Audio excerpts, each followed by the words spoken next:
mi amore, espresso macchiato, macchiato, macchiato, por favore. Io mi Mi amore, dissocio. Questa era una espresso trasmissione macchiato, serissima, por è diventata una favore. buffonata. Mi amore, Non ce la mi faccio più. amore, Non ce la espresso posso fare. macchiato, macchiato, macchiato, por favore. No, non ce la posso Tommy fare. Cash, ragazzi, questo Essone che canta in italiano e sicuramente fa più cultura italiana lui di tanti nostri cantautori e secondo me io sto cantando questa canzone da una settimana, tutta l'Italia lo canta, un tormentone, si chiama Espresso Tu Macchiato. scommetto che lo chiedi anche al bar. Tu non hai mai Mi bevuto amore. l'espresso macchiato? Sì, da quando c'è questa canzone la faccio. Tommy Cash, ragazzi, chi può votare, chi seguirà l'Eurovision? Assolutamente dobbiamo votare Tommy Cash, sicuramente molto più rappresentativo di No, Bruno Conti. io invece ho avuto Tommy Cash, lui. mi Io invece ho amore, avuto, come si chiama? mi amore, Come si espresso chiama? Corsi, macchiato, ma no, il secondo di Sanremo. Io voto lui, io Tommy preferisco Cash tutta lui. la No. Tommy Cash Sveva, tutta la... come si chiama il secondo vincitore di Sanremo? Bruno Corsi. Lucio, Lucio. Io il mio voto lo darei No, il Tommy mio voto lo Cash. darei a Lucio. No, non Mi si può amore, sentire. mi amore, espresso macchiato, macchiato, macchiato, por favore. Vediamo di Mi ritornare seri, amore, che abbiamo appunto una espresso trasmissione. Ho deciso che faccio tutta la trasmissione così. Mi amore, espresso macchiato, macchiato, macchiato, por favore. Mi amore, saluto tutti gli amici che ci ascoltano da Tallinn, siamo seguitissimi nella capitale dell'Estonia. Reval è russo, no? Perché era, insomma, era sotto l'impero russo l'Estonia, sì. Anche sotto l'URSS, sbaglio. Sì, era anche una repubblica sovietica, sì, assolutamente. È una storia un po' travagliata, questi paesi baltici, tuttavia questa nazione di 1,5 milioni di abitanti riesce a esprimere dei talenti come Tommy Cash che canta in italiano. A me questa cosa scalda il cuore, mi dà speranza. L'Italia ha futura speranza, perché se uno che viene da un posticino semighiacciato, un po' in culo al mondo, senza offesa per gli estoni, ora no, l'Estonia è figa, mannaggia, io sono mezzo estone, mezzo di Bergamo. Ok, non sto dicendo questo. Viva Bergamo, viva l'Estonia. Però se quest'uomo qua riesce a cantare comunque questa canzone in italiano e decantando la bontà dell'espresso macchiato, a me forse qua un barlume di speranza per noi c'è ancora. Sì, poi ci sono tanti minchioni, tu sei il primo che prendono, se lo fanno diventare un tormentone. Io meno male che l'Estonia è lontana, perché io sono angosciato dal pensiero che questo un domani potrebbe approdare a Sanremo. Perché no, scusa, perché no? Perché vogliono non è fare possibile. l'esercito unico europeo, così fanno le tangenti uniche europee su tutti gli appalti. Ti immagini il maresciallo Estone che esce fuori dalla caserma col prosciutto, col mortadellone? Bello mortadella con pistacchio, por favore. Mi amore. Che bella l'Europa, ragazzi. Ok, chi parla la vostra spracazzate preferita, a fianco a me presidentissimo dei professionisti imprenditori uniti, sua eccellenza Mimo Magnetta. Che non so più cosa dire, io mi sono cresciuto questo disastro in seno. Questa non è una serpe, questo è un disastro in seno. Mortadella con pistacchio, per favore. Se qualcuno registrasse sta cosa, poi la rivendesse, faremmo Tommy, cantiamola insieme. Io mi accontento del 2%. Quando vuoi, Tommy. 0292947222. Amici estoni, chiamate 0292947222. Per i più timidosi c'è il WhatsApp 340 670 9659. Ripeto, 340 670 9659. Insomma, lo spazio più di oggi comincia con la musica, che è bello, dai. Per una volta che iniziamo con un po' di poesia, ci sta. Ma a me la musica è sempre piaciuta, però calcolo che se io sono riuscito ad arrivare a questa veneranda età, anche perché io mi sono no, c'è qualcuno che ha il coraggio che io vorrei non vedermi, perché non mi sopporto, la verità. Ecco, so che anche voi non mi sopportate, la cosa è reciproca, anche io non mi sopporto. Comunque dicevo, io sono cresciuto, sono arrivato fino a questa veneranda età grazie alla musica, grazie ai dischi. Erano dischi, insomma, che appunto avevano un altro spessore. Ora non mi dite che sono un vecchio e anche in questo campo qua, perché Una volta c'erano i veri cantanti, adesso che sono cantanti questi? Sì, sì. Io ho riconosciuto come cantante, giusto il vincitore, Olli appunto lo riconosco come cantante perché anche se strillava un pochino, era più fosse stato vivo mio padre avrebbe detto che questo è un urlatore, perché per mio padre era un urlatore pure Lucio Battisti. Di tutto dire insomma, perché appunto mio padre che apparteneva alla generazione del 1920 e che appunto m'ha fatto crescere, perché mio padre è stato uno dei primi venditori e anzi aveva il banco migliore di dischi a Milano e io sono cresciuto sono diventato vecchio fino a quest'età grazie appunto a quei dischi là, con cui ho fatto con cui la mia famiglia ha fatto, tanto lavoro e tanto anche tanto reddito, no, alla faccia di tutti quelli che dicono che appunto i lavoratori autonomi non pagano le tasse. Noi le tasse le pagavamo, ma le pagavamo nella giusta ringraziare maniera. l'Agenzia delle Entrate che mi ha fatto un meraviglioso regalo, una bellissima cartella esattoriale di 1.100 euro che ho pagato tutti e mi auguro che ve li spendete tutti in medicine. Non si dice così, noi da questa radio non possiamo dire ve li queste spendete cose. tutti in armi per l'Ucraina, ecco, in supposte di piombo. No, io non condivido. No, che ormai la priorità è questa. Nel frattempo i problemi sono ben altri, ma si parla solo di una cosa in Europa, no? Esercito unico, armate uniche, soldi unici e chi ne ha più ne metta. No, tra l'altro, è anche un'altra cosa di cui parlano sempre. Sì. Io sono completamente ogni volta stordito dal fatto appunto di quanto c'è un anziano signore che sta sempre in giro a parlare. Alcuni dicono a sproposito. Era il 1900 ora mi contesteranno il reato. Qual è il reato quando uno parla male di lesa maestà? Chi se ne frega, tanto già una volta l'ho avuto. Ma io Sire, Duca Conte, ma come è umano lei? Io c'ho una persona appunto che dice, ma perché questo va in giro a parlare di queste cose, non lo interroga mai nessuno su queste cose qua, invece va in giro parlando sempre di questi argomenti. Mi riferisco al Presidente della Repubblica, Sua Eccellenza Sergio Mattarella. Ieri era San Sergio, tra l'altro, quindi un bacione al nostro Sergio Mattarella nazionale. Che ha scoperto di essere importante da quando ha iniziato a fare questo scambio di epistole abbastanza accalorato con la Federazione Russa, in particolare con la Zakharova, e all'improvviso una persona di cui nessuno parlava è diventata celebre. Quindi noi siamo Zakharova o Mattarella? No, Mattarella. Siamo contenti insomma di questa nuova celebrità del nostro presidente. Auguri presidente ancora. D'altra parte del canone legnoso, comunque chi rende tutto questo possibile, quindi chi è colpevole di tutto questo è proprio Sveva, la nostra regista che salutiamo. Che ci dovrebbe togliere immediatamente la voce, l'audio. Ha lanciato subito un'occhiataccia alla console, ha detto mo gli butto tutto il caffè sopra. ecco, quasi quasi.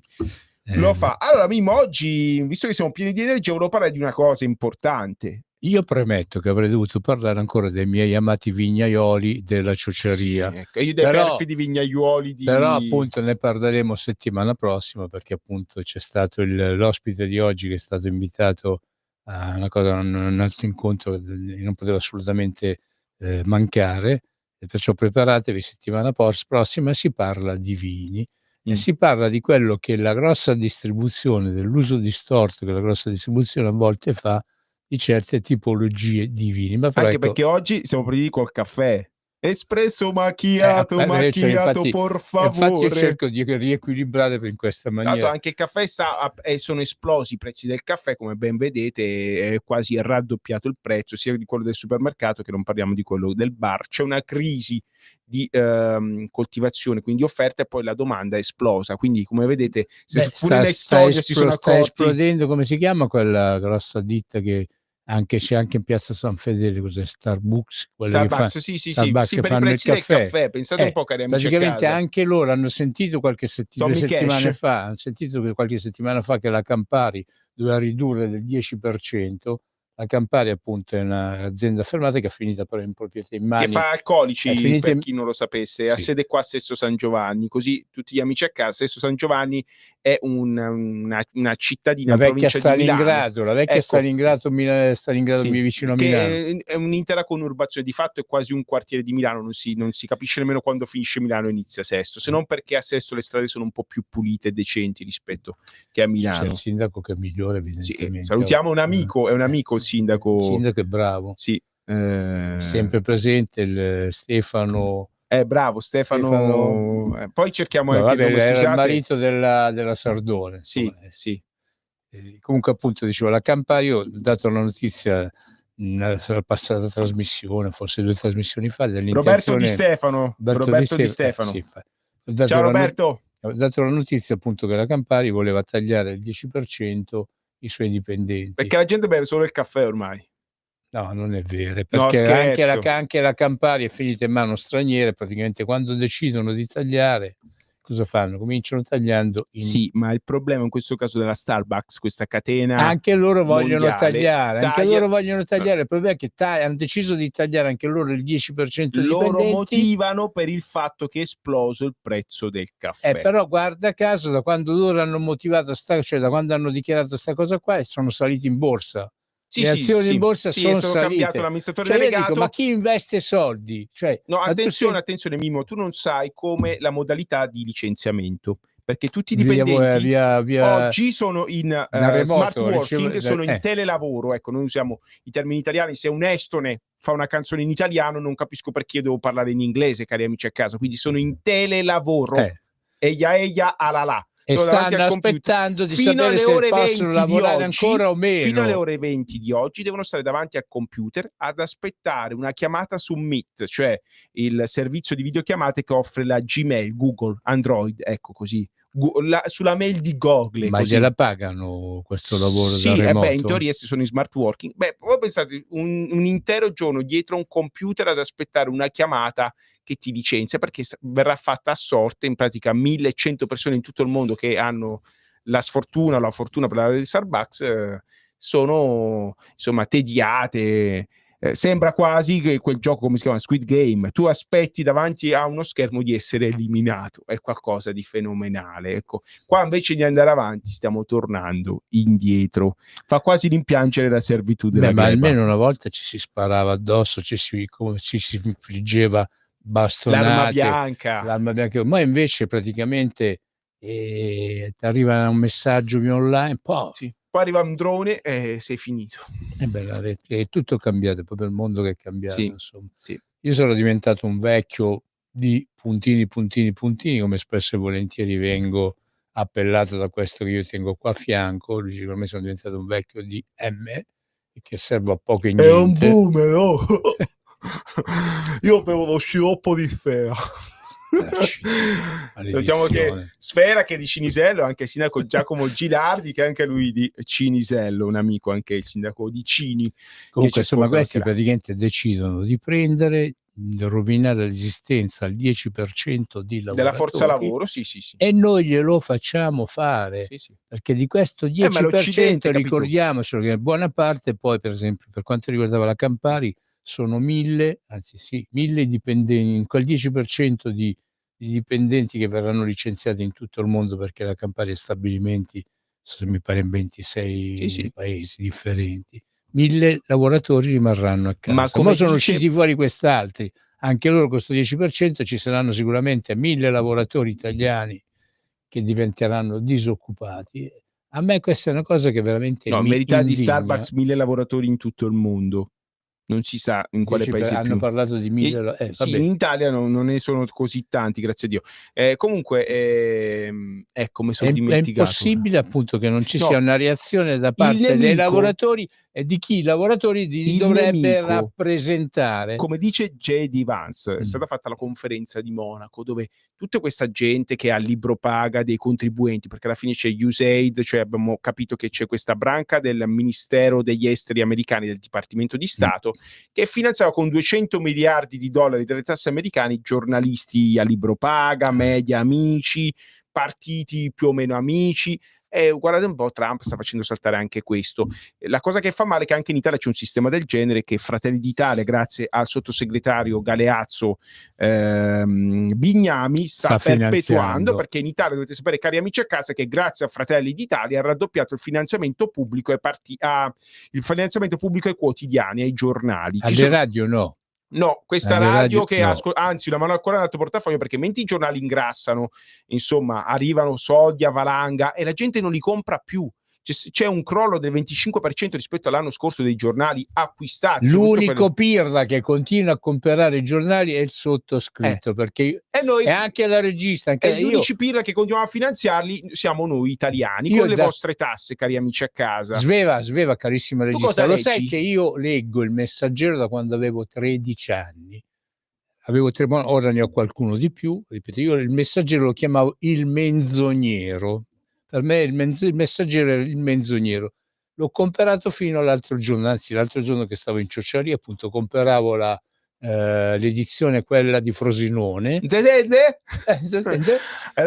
l'edizione nostra quella, perché appunto comunque sia un giornale da cui si traggono sempre un sacco di notizie. Ultimamente mi sono anche affezionato al quotidiano dei Vescovi, all'Avvenire. Bravo Violo. Eccolo là. Dovete sapere che l'Avvenire è il giornale più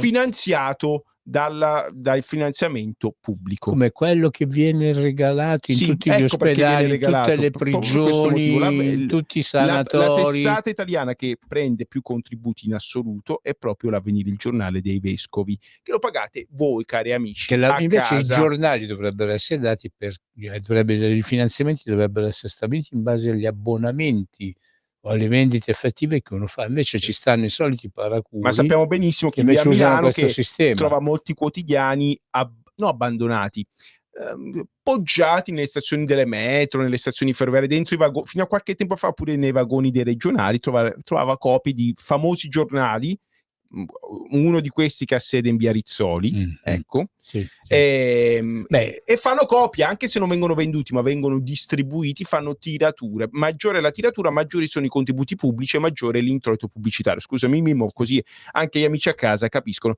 E grazie al sottosegretario Galeazzo Bignami tutto questo addirittura viene ancora più finanziato con i vostri soldini. E quindi mentre non si trovano i soldini per abbassare le bollette agli italiani, che stanno letteralmente esplodendo, parleremo di questo ormai nella seconda mezz'ora, perché è un discorso abbastanza lungo quello dell'energia, che va fatto con serietà. Sapete che i vostri soldini vengono spesi per pagare gente che racconta, che attacca il governo un giorno sì e l'altro pure, che ora si sta scagliando contro Trump perché vorrebbe fare la pace con la Russia. Insomma, è anche giusto, oserei dire, cercare di pacificare, a meno che io sappia. Costa meno fare la pace che la guerra che stiamo pagando. Ma là noi. Mi sembra che c'è di mezzo la questione che Trump vorrebbe avere le terre rare per ripagarsi dei miliardi di dollari che Biden gli Stati Uniti appunto ha dato. L'Ucraina ci sono anche altri che stanno già facendo la lama ai coltelli, perché vogliono partecipare alle ricostruzioni. Sì.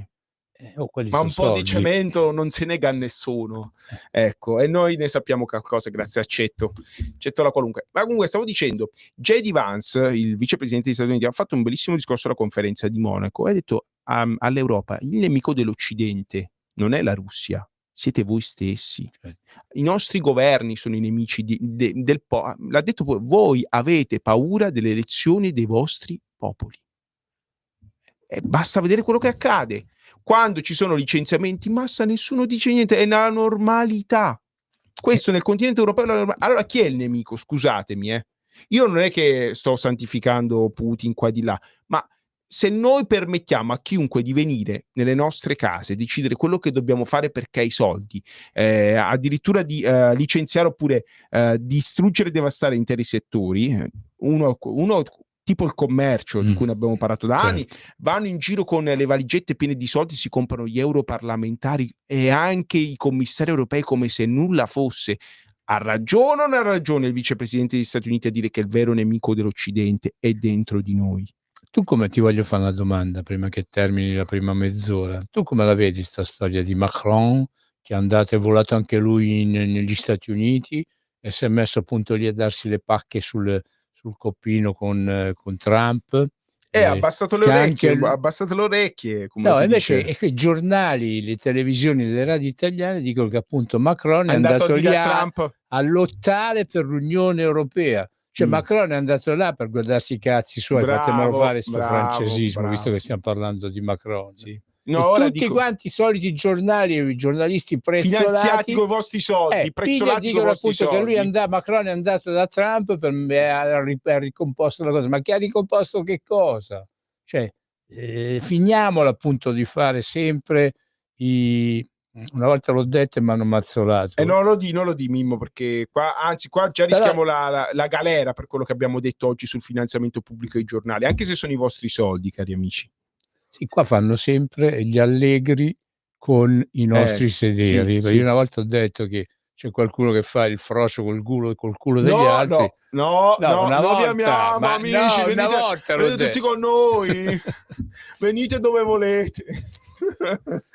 È un po' ambiguo insomma, comunque vabbè. Ripeto, comunque appunto ci sono certi giornalisti che hanno osannato Macron appunto perché è andato da Trump e ha ricondotto Macron alla ragione. No, ha ricondotto Trump alla ragione. Macron aveva Sì, contaci.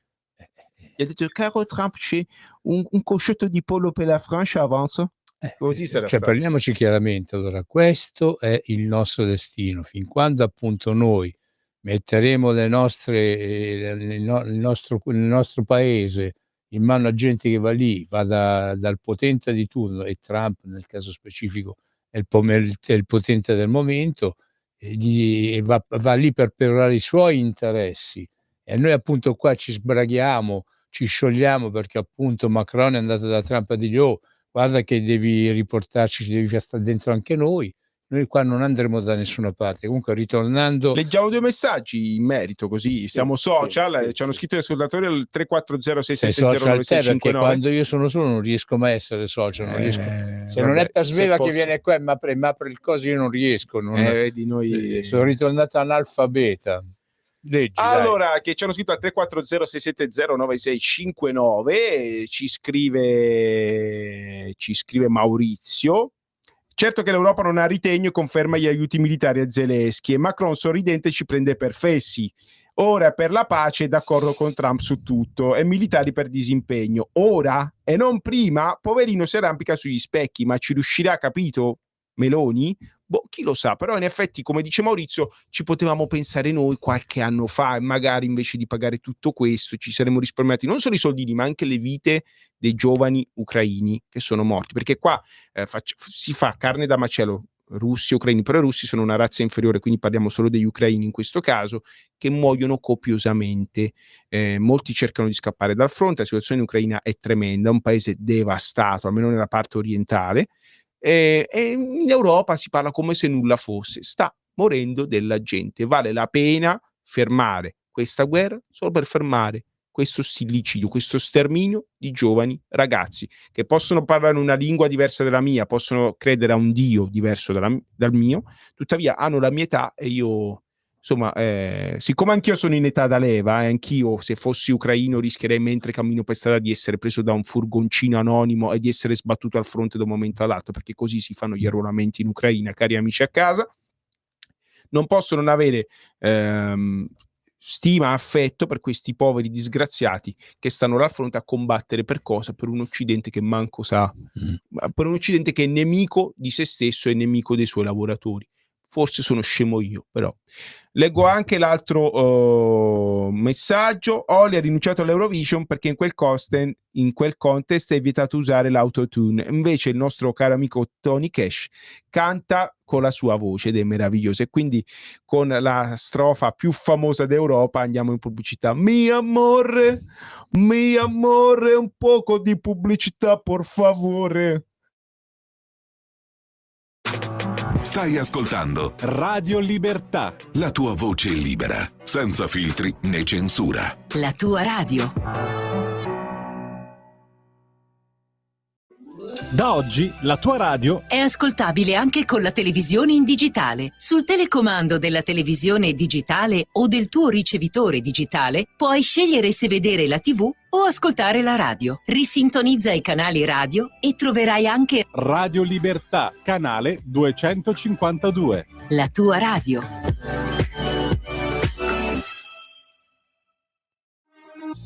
Porta con te ovunque Radio Libertà. Scarica la app per smartphone o tablet dal tuo store o dal sito radiolibertà.net. Cosa aspetti? Porta con te ovunque Radio Libertà. Scarica la app per smartphone o tablet dal tuo store o dal sito radiolibertà.net. Cosa aspetti? Per la tua pubblicità visita il sito radiolibertà.net. In quanti ti promettono trasparenza, ma alla fine ti ritrovi sempre con la bocca chiusa e non puoi dire quello che pensi. Radio Libertà non ha filtri né censure, ascolta la gente e parla come la gente.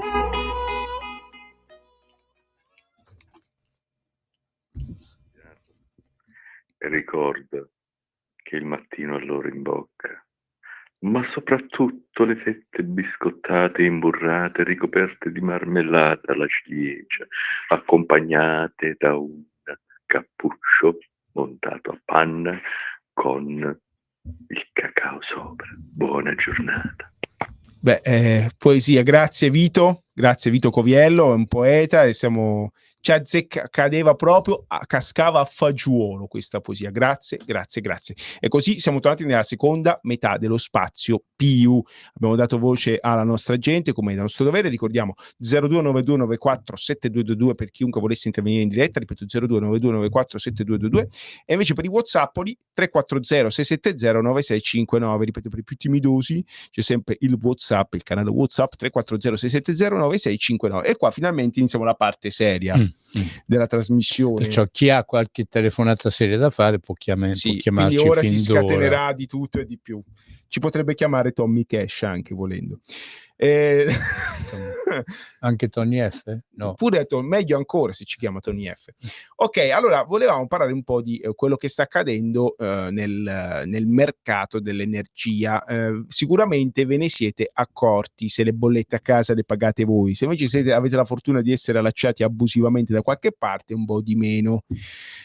Oppure se vivete a scrocco dalla mamma e del papà, ancora meglio, beati voi. C'è gente, ho conosciuto gente anche di 60 anni che riesce a stare ancora a scrocco dalla mamma e dal papà. Pensa un po' che fortuna, li saluto. Beati loro. Ecco, anche Sveva annuisce.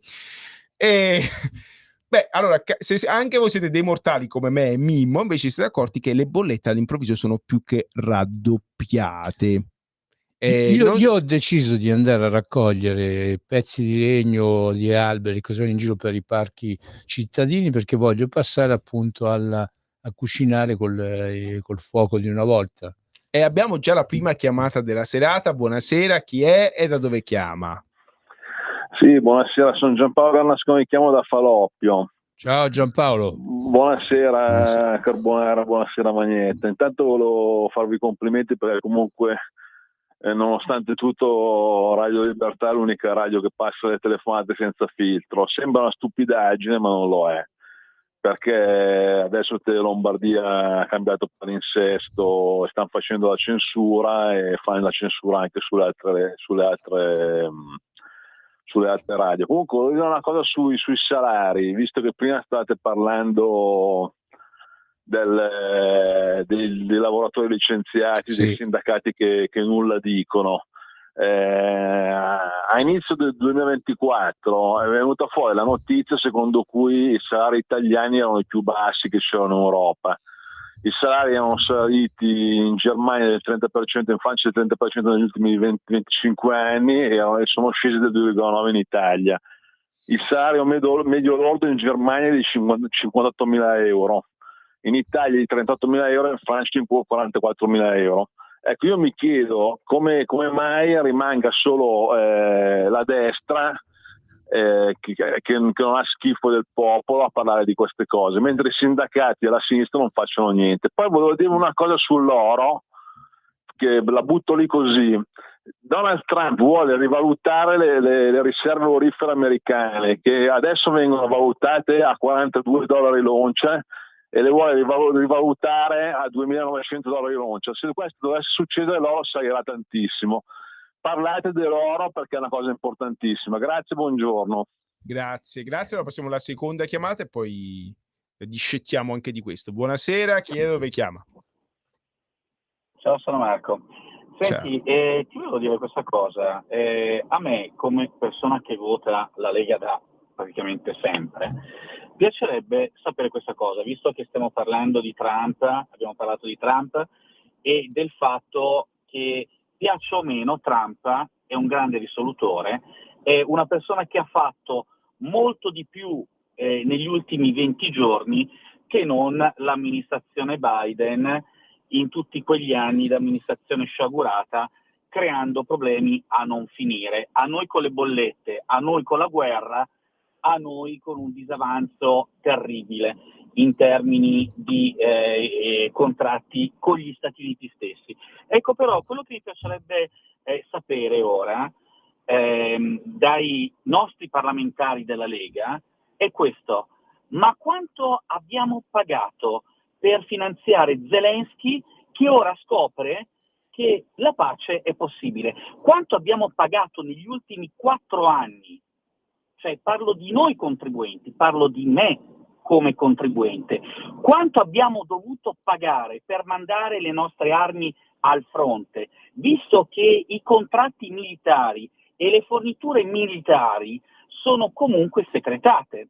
Allora, quello che io penso molto modestamente è che si può secretare tutto, ma non ciò che noi, come privati cittadini, finanziamo o permettiamo al governo di finanziare. Perché vedete, la Meloni è stata molto realista, anche fin troppo secondo me, e ha ciurlato nel manico, cioè era tutta filo Zelensky, no?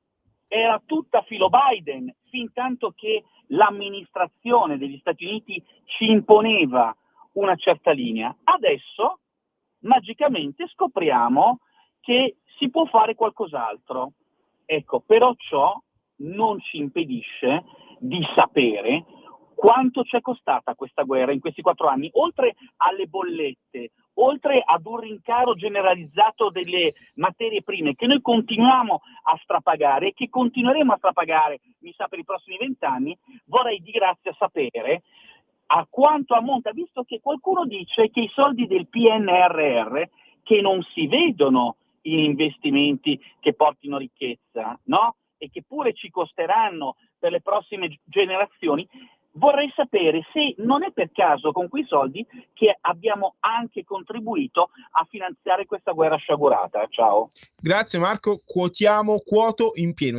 Per una volta siamo totalmente d'accordo. Facciamo anche un appello: quando finirà questo stillicidio in Russia e Ucraina, perché ricordiamo che la guerra è anche in Russia, giustamente, andrebbe secondo me fatta una commissione. Facciamo un invito ai deputati e senatori della Lega: come è stata fatta una commissione sul Covid, va fatta una commissione su quello che è stato speso e dato all'Ucraina e sullo stato delle nostre forze armate.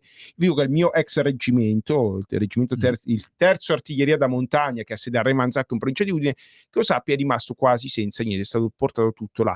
Abbiamo visto schiere di treni pieni di carri armati andare in Ucraina. Sapete che da qualche parte quelle armi sono state prese, tolte le nostre forze armate e date alla Repubblica d'Ucraina. Quindi va fatto un rapporto serio e chiaro su quello, sullo stato delle forze armate e quello che è stato speso. Perciò quindi, se San Marino decidesse di dichiararci guerra, potrebbero arrivare a Milano, noi appunto non avremmo modo di difenderci, non abbiamo più manco un carro armato. Sì. No, ci sono per carità, però si è anche approfittato per togliere i pezzi di antiquariato d'antiquariato, che sono durati il tempo di un battito di ciglia nel fronte.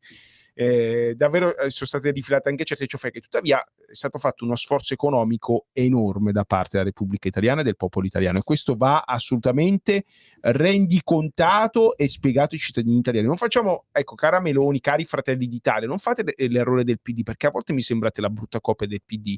Non siate autoreferenziali, non trattate il popolo con sufficienza. Quello che è stato speso, quello che è stato fatto va spiegato al popolo italiano, altrimenti siete uguali a loro. Se non peggio, perché se uno invece la pensa in una certa maniera dovrebbe avere le palle per prendere e fare quello che appunto l'ha fatto arrivare fino a un certo livello. Oggi sentivo Radio 24, la trasmissione, non mi ricordo più chi è che la conduceva, però c'era Cottarelli. Sì, sempre presente uno Cottarelli. Nessuno 100.000. Anch'io ascolto Radio 24, tra l'altro a differenza nostra, Radio 24 col Caspio che vi dà la possibilità di parlare. Ci sono i soliti ascoltatori selezionati che parlano. Ecco, noi siamo orgogliosi di essere l'esatto contrario di Radio Libertà, noi siamo poveri ma belli. Loro invece sono ricchi e quello che sono, insomma. Però il paese va così: a Sole 24 arrivano i finanziamenti pubblici, a noi arriva sta cippa, ecco, per essere poetico. Ogni tanto c'è qualche ascoltatrice che piglia, ci manda delle vivande. Sì, la bontà, appunto. Però noi vorremmo che anche Fratelli d'Italia, al governo, signor sottosegretario, sono sempre loro, a Santanchè, Bignami. A proposito, io non faccio in tempo ad accendere il telefono, ad aprire Facebook, e mi vengono fuori un sacco di notizie sulla la ministra che va a comprare le borse taroccate. Non si può sentire. È andata a Cerignola a comprare. No, non c'è bisogno di arrivare fino a Cerignola. Sono da camion, a Canosa e Cerignola. C'è un marocchino che appunto in pratica su Facebook o su YouTube dichiara appunto che lui ha venduto queste borse. Io la Santanchè l'ho conosciuta tanti anni fa, una ventina d'anni fa, perché appunto lei diceva che era una paninara che appunto andava in piazza San Babila con le Chanel e con non le Chianello, le Campero, cos'erano i Campero? No, le Chanel erano le scarpe. Cioè, comunque lei è de destra perché metteva le scarpe de destra. Se voi sentite la storia della Santanchè, questi sono i ministri che ci governano. Borsette griffate. Dai, ancora peggio, Mimo. Allora possiamo parlare di io per anni da questa radio, da questo spazio più, ho parlato appunto della contraffazione, delle borse taroccate, cioè cose che appunto in pratica dovevano essere represse, perché se tu vai in giro sabato per esempio mi sono fatto un giro per il mercato di Viale Papignano, ho trovato le peggio schifezze, no? Le peggio schifezze non sui banchi, ma quelli che stavano lì abusivi. Gli abusivi appunto che vendevano paccottaglie, che non posso pensare che una ministra della Repubblica vada a comprare per regalarle borse taroccate. Comunque è Daniela, ora, se non è vero, fammi una chiamata. 029294 722, diamo diritto di replica anche ai ministri della Repubblica. Tuttavia io farei un consiglio alla Meloni: fai un bel rimpasto, perché così non si va da nessuna parte. Detto da uno scemo, perché ora vi parlo dell'ultima chicca. Dopo il ministro Sangiuliano pure, insomma, tanti, il sottosegretario Del Mastro, insomma, di tutto e di più, sono sempre di Fratelli d'Italia, se non di Forza Italia, il ministro Pichetto Fratin. Pichetto Fratin è ministro all'energia e alla transizione energetica, cioè l'ambiente e transizione energetica, perdono. Quest'uomo qua, mentre ci sono i prezzi che galoppano dell'energia, va in giro a fare tanti bei convegni, no? L'Italia tornerà al nucleare, per carità. Poi voglio sapere voi cosa ne pensate del ritorno al nucleare. Perché ci siamo mai arrivati nel nucleare? Ci abbiamo avuto fino agli anni '80, poi l'abbiamo dato via perché era fuori moda. L'idea di farlo, perché ma ci vogliono 20 anni, non è che tu dici torniamo al nucleare, ti portano la lavatrice col plutonio dentro che produce, no, ci vogliono 20 anni a fare. Io voglio capire, ministro Gilberto Pichetto Fratin, Gilberto, ma noi per 20 anni, finché non è pronta la centrale nucleare, come campiamo? Cioè, spiegami come facciamo. Comperandola dalla Francia, dalla Svizzera, qual è il problema? L'Italia ha la corrente elettrica più cara d'Europa. Ripeto, l'Italia ha la corrente elettrica più cara d'Europa. Cosa vuol dire? Che le nostre imprese non sono competitive, che noi siamo fuori il mercato. E io devo ringraziare un amico che mi ha preso, mi ha cercato la compagnia che vendeva energia al prezzo più conveniente. Sì, hanno anche liberalizzato in questo casino. Non l'avessi avuto questo amico, avrei pagato chissà che bollette. Capito? In questo casino in compenso sto pagando un botto di bollette a livello di gas, Ma ecco, io mi immagino tutte quelle persone anziane, anche molto più anziane di me, poverette, che non sono analfabete come lo sono io a livello online, ci sono pure peggio. Sì, chiamati in continuazione, e anche là dov'è il ministro Urso, perché il ministro Urso è il ministro competente dello Made in Italy, ecco, unico paese in Europa dove ti può chiamare la gente col numero segreto o con i numeri dall'Albania per stalkerizzarti e venderti qualsiasi cosa, soprattutto contratti di energia. Il sottoscritto viene chiamato dalle 15 alle 20 volte al giorno, nonostante sia iscritto al pubblico registro delle opposizioni. Spiegatemi se questo è normale. Io vorrei capire i ministri di Fratelli d'Italia cosa fanno al governo. Cosa fate? Beh, comunque il ministro responsabile di questo... Cosa fanno anche quelli dei numeri verdi, qui sì. Uno può chiamare per chiedere, non ti rispondono mai. Mai comunque, una volta che se uno chiama ti rispondono subito. Dopo mezz'ora ti risponde la segreteria telefonica e comincia a dirti schiaccia sto tasto, questo, quell'altro, e tu praticamente come stavi prima rimani anche dopo. I vecchi che non sanno fare queste cose come fanno? In questo disastro il ministro Gilberto Pichetto Fratin di Forza Italia, in questo caso dobbiamo ringraziare i italiani, la forza rassicurante, Pichetto Fratin che non sta facendo niente tranne che andare a dire noi costruiremo le centrali nucleari, l'Italia ha il prezzo più alto d'Europa della corrente elettrica, siamo fuori, siamo fottuti in pratica, le famiglie stanno ricevendo bastonate sui denti e questo non fa niente, nemmeno disaccoppiare il prezzo della corrente elettrica da quello del gas, perché dovete sapere che c'è un paese, che è la Germania, che il gas lo paga più alto di noi, e quindi ha chiuso tutte le centrali nucleari e buona parte delle centrali elettriche, eppure la corrente elettrica, grazie a questo trucchettino, al disaccoppiamento, costa di meno, pur avendo l'Italia molto più sole rispetto alla Germania. Quindi gli impianti fotovoltaici in Italia rendono molto di più, ok? Voglio capire, caro ministro Gilberto Pichetto Fratin, tu là cosa stai facendo? Voglio capire anche dalla signora Giorgia Meloni che ti tiene a fare questo là, perché questo non sta facendo niente, nemmeno gli investimenti che dovrebbero essere fatti per migliorare la rete elettrica e anche per allacciare nelle zone non di particolare bellezza del paese nuovi impianti che si possono fare.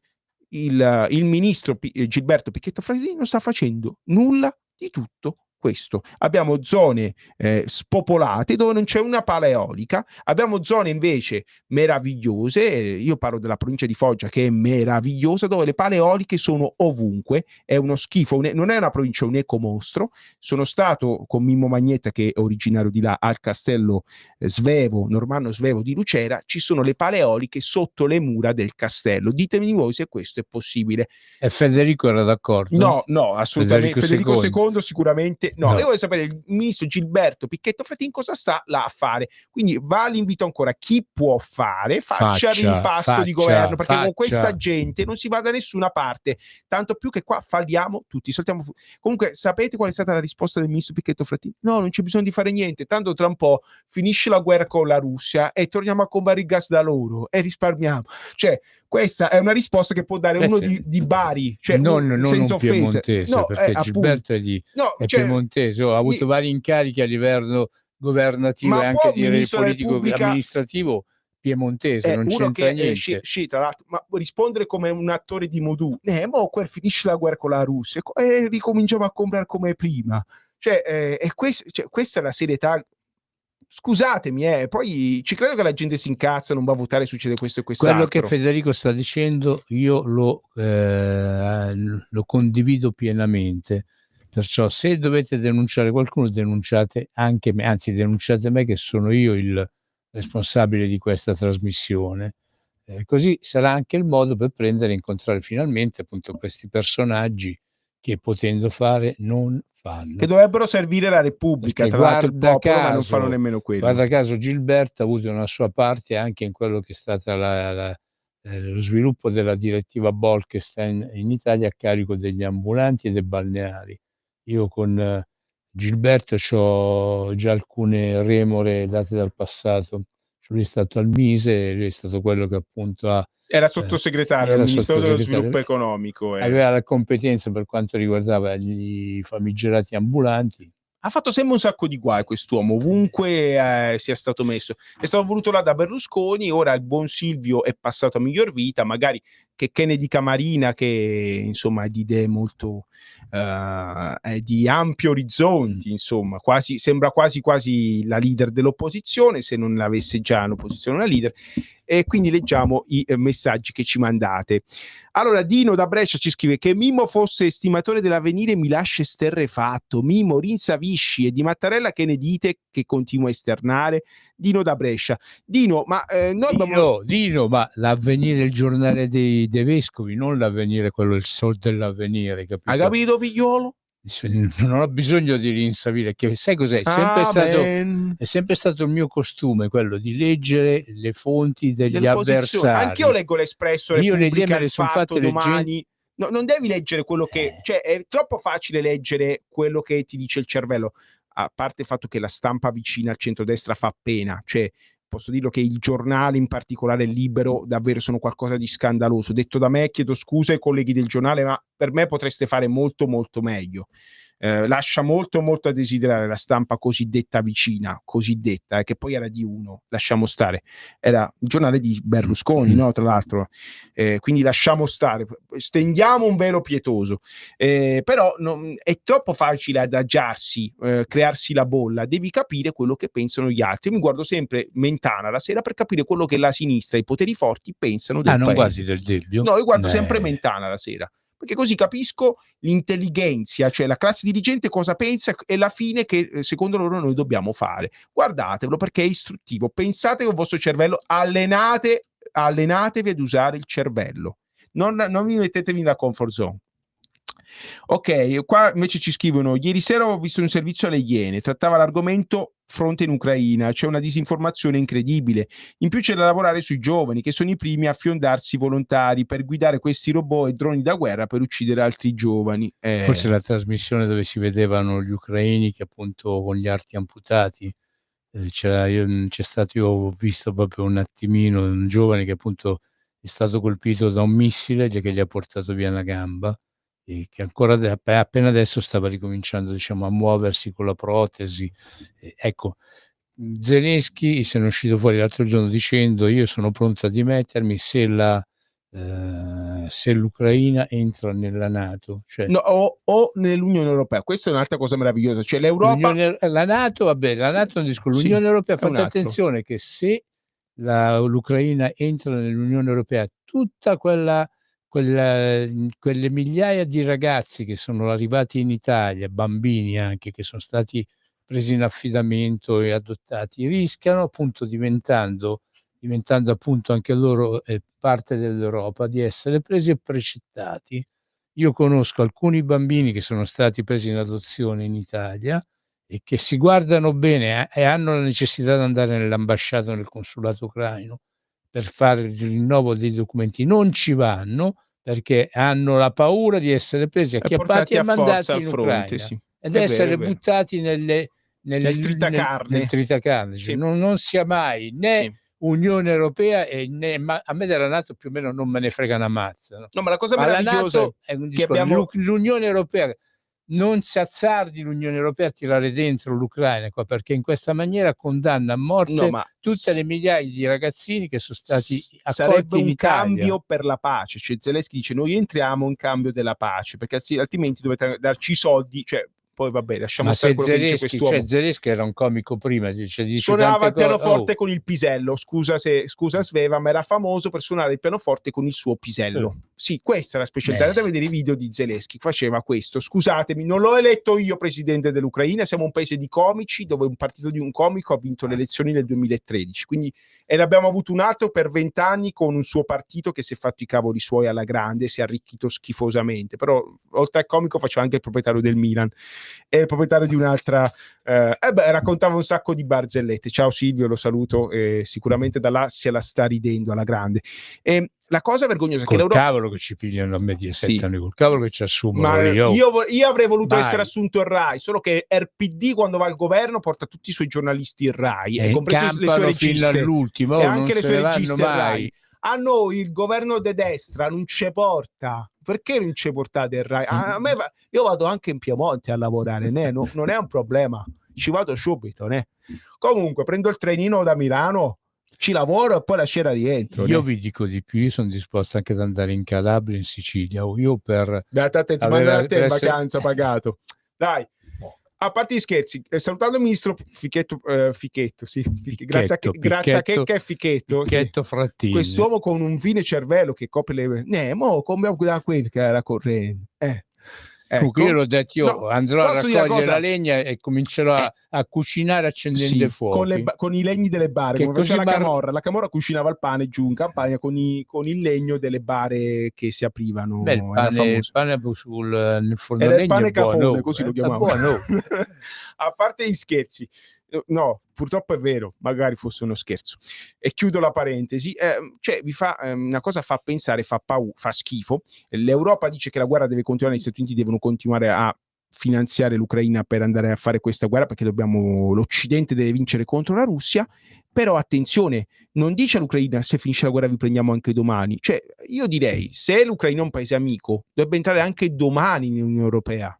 Non dire no, voi finite la guerra, poi tra 7-8 anni vediamo. Questo vi fa rendere conto della paraculaggine di certi dirigenti che siedono a Bruxelles. Ecco, e qua mi taccio, anzi sono andato pure oltre, perché siamo sempre sotto la spada di Damocle della diffamazione a mezzo stampa, che per noi poveri giornalisti radiofonici volontari di una povera radio è sempre là, mentre gli altri hanno meravigliosi studi legali, qua siamo ridotti con la legna delle bare per scaldarci e quindi andiamo avanti così.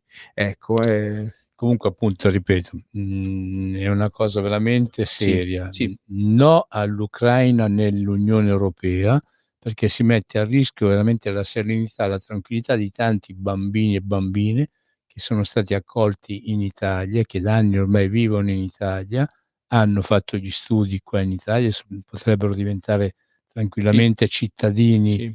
No, ma quella sarebbe, da quello che ho capito, una contropartita per la pace. Quindi se per me ci fosse la pace, per me possono entrare anche domani. Però siccome c'è qualcuno in Germania e in Francia che non vuole pagare, c'è qualcuno in Polonia e in Romania che ha paura che i fondi per le aree sottosviluppate, che l'Italia ha perso da anni, vadano a finire tutti in Ucraina, e dicono di no. Questo è un atteggiamento schifoso, perché vuol dire che tu stai usando gli ucraini per altri fini, altri scopi. Se tu ci tenesse l'Occidente all'Ucraina, diresti sì, pur della pace entrate anche domani, noi non abbiamo problemi. E questo invece non viene fatto. Con tutti i soldi che abbiamo speso per armare l'Ucraina, secondo me la ricostruivamo 6-7 volte. Sì, è pure meglio. Con le strade lastricate d'oro. E invece sono stati buttati. Però non abbiamo risposto a Giampaolo, bravissimo. Sì. Giampaolo ha detto l'oro. Sì.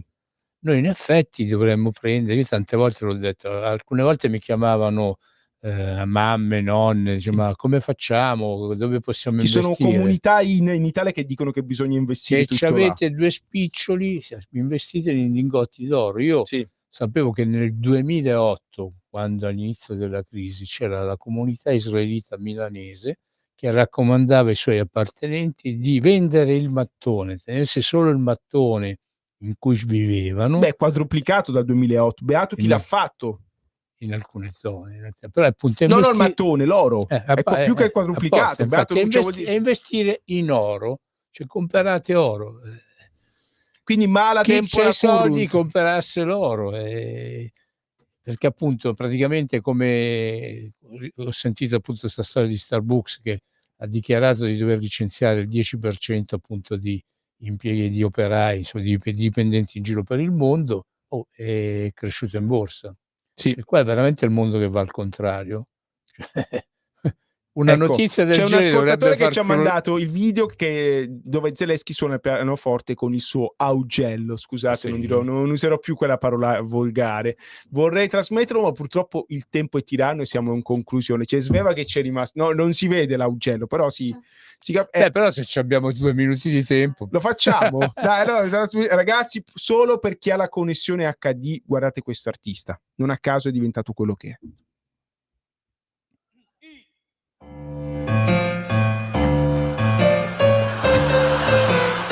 Si vede?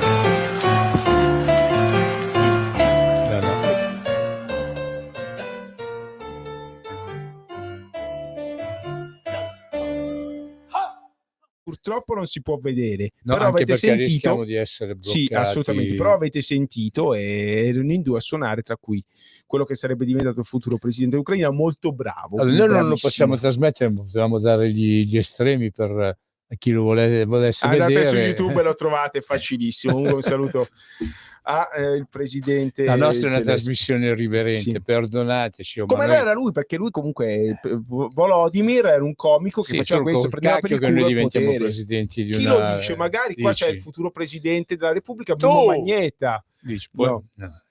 Io penso, forse a San Marino mi danno qualche trachega. A San Vittore, sì, forse sì, sicuramente sì, quella tutti e due a San Vittore, la vedo anch'io così. Allora ragazzi, per me invece dovete investire solo su una cosa, su un nuovo oro. C'è un oro che va forte, che è raddoppiato ultimamente, espresso macchiato por favore, mi amore. Espresso macchiato por favore. Tu lo sai che queste mi amore, questa tua amore, canzone la possono sentire. Macchiato per favore, rimane, mi amore. Tu lo sai che appunto le canzoni che noi cantiamo, sì, ma questo rimane, mentre la canzone appunto che ha cantato il tipo non viene cancellata. La sto cantando io, è un grande Tommy Cash. Ragazzi, seguite Tommy Cash, un bacione all'Estonia, un bacione a tutti quelli che ci ascoltano da Tallinn, Reval, vi vogliamo bene, forza Tommy Cash. Grazie a tutti per l'ascolto, venerdì c'è l'appuntamento consacrato alla sicurezza, ci sarà Mimmo e Antonio Fellone, io starò altrove. Mi sa che ci sarà anche qualcun altro. Anche Sveva dalla regia, scusami, chiedo bene. Adesso vi salutiamo, vi ringraziamo per l'attenzione e la pazienza e ora ci andiamo a prendere un espresso macchiato. Macchiato per favore, mi amore.